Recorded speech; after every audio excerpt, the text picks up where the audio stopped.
con mister Dalmonte al termine della finalissima vinta. Mister, la vediamo provata da questi 100 minuti e oltre, l'hanno decisa i calci di rigore. Ti chiedo inizialmente quali sono le sensazioni, avete raggiunto un traguardo altrettanto storico, tornate sul tetto della regione. Ma assolutamente sì, vincere fa sempre piacere. Il ringraziamento va a tutta la società, alla nostra collaborazione tecnica che è stata fondamentale per arrivare a questo obiettivo contro una squadra forte, costruita fin dall'inizio dell'anno per vincere. Però noi ci abbiamo messo prima il cuore, poi la testa e poi i muscoli.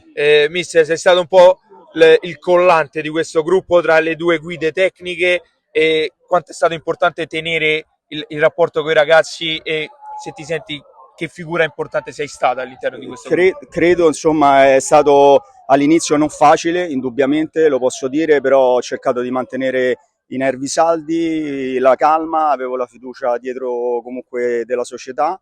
Ho affrontato due partite molto difficili subito all'inizio e poi il cammino si è fatto un po' più spianato e il lavoro alla fine paga sempre. E per chiudere, mister, ti chiedo se c'è una dedica speciale per questo trionfo. Ma guarda, le dediche, ripeto, la società in primis, nel nome di Maurizio Perconti, di Nino Latorre, di Giannotta, di Vito Trobbiani, di la collaborazione tecnica che c'è stata nello staff, altrettanto importante, e poi naturalmente non posso che non citare la mia famiglia, che comunque mi è stata sempre vicino, e per me, insomma, oggi è un bel traguardo vincere perché c'è tanta soddisfazione.